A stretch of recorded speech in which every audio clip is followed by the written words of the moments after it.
Thanks, guys. Great to be here. Yeah, this story out of Maine is positively crazy. Turns out the schools are now creating these terror squads. They're calling them civil rights teams, and they sound a lot like Nazi brown shirts or communist red guards. They're running around terrorizing other kids who don't bow down at the altar of diversity, equity, inclusion, transgenderism, LGBT, LMNOP, CRT, SEL, DEI, all the rest of the stuff.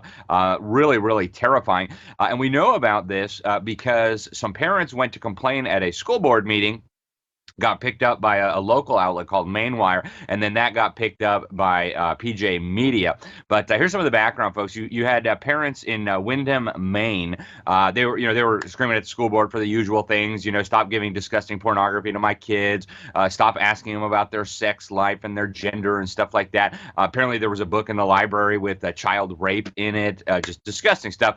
And then one mom. This was at Regional School Unit. They call it RSU. I guess when they have a number of different towns working together on a school thing, RSU 14. And this mother, Kristen Day, I'm going to show you the video of her in a moment, but beyond just the porn in the schools and the filthy stuff they were teaching the kids, she raised the issue of these civil rights teams, these, as critics are calling them, the Mao's Red Guards, going around bullying and harassing and terrorizing children, including her daughter. It turns out her daughter was bullied and harassed by these roving bands of youngsters because she wouldn't discuss her sexuality at school. In fact, and she was homophobic because she wasn't at least bisexual. Apparently, one of the stated goals of these CRT, these civil rights teams, is actually to get kids to talk about sexuality, sex, gender at school. But I want to show you this video of the mom. Just check this out. My daughter's middle school experience was a genuine struggle. She was harassed about her sexuality by students who are asked by the Civil Rights Club to open discussions about these private matters as part of their club goals. They insisted she was gay because she dressed gay and listened to gay music. She was then called homophobic because she wasn't at least bi. The same club in middle school put out their own survey without notifying parents, asking kids about their sexuality, then handed out pronoun PIDs for kids to label themselves, and open discussion in school about sexuality and gender.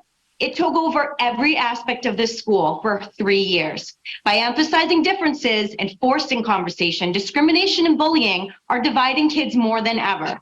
This literal programming for tolerance, acceptance, and equity is woven into curriculum, clubs, library content, and counselors' programming, and lawyers ensure policy is loose enough to enable it. This year, her teacher repeatedly told her class he was uncircumcised, following multiple warnings. When every aspect of school encourages the blurring of private boundaries, how can we be surprised? This is insane, folks. This is absolutely insane. What in the world is a teacher doing talking about his private parts to middle school students in the classroom? What in the world is the school doing deputizing little red guards to run around terrorizing kids because they won't talk about their sexuality at school? I mean, this is like some X-Files level, Twilight Zone level madness. One of the critics who picked up on this was Megan Fox over at PJ Media.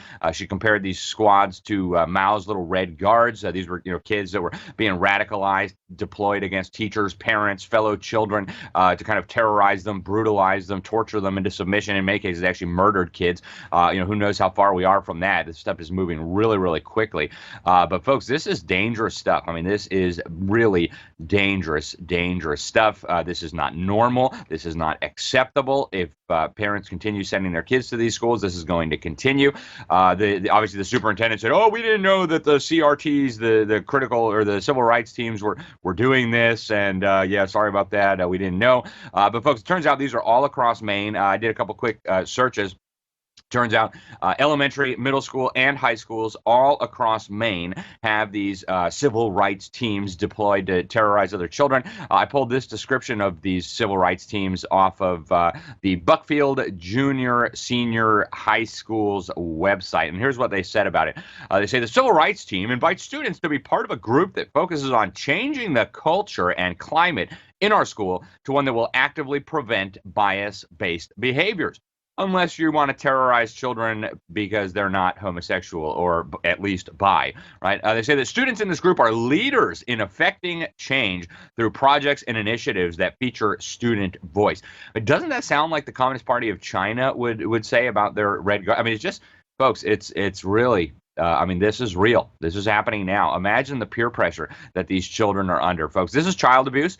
It involves even the state attorney general. This is the same kind of thing that we saw the Nazis do. You know, Adolf Hitler, the leader of the National Socialist Party, it's the same thing we saw Chairman Mao do with his Red Guards.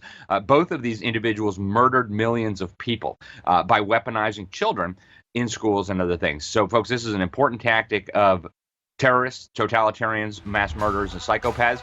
I think all the adults responsible for this in Maine, from the school level all the way up to the state level, need to be held responsible for this.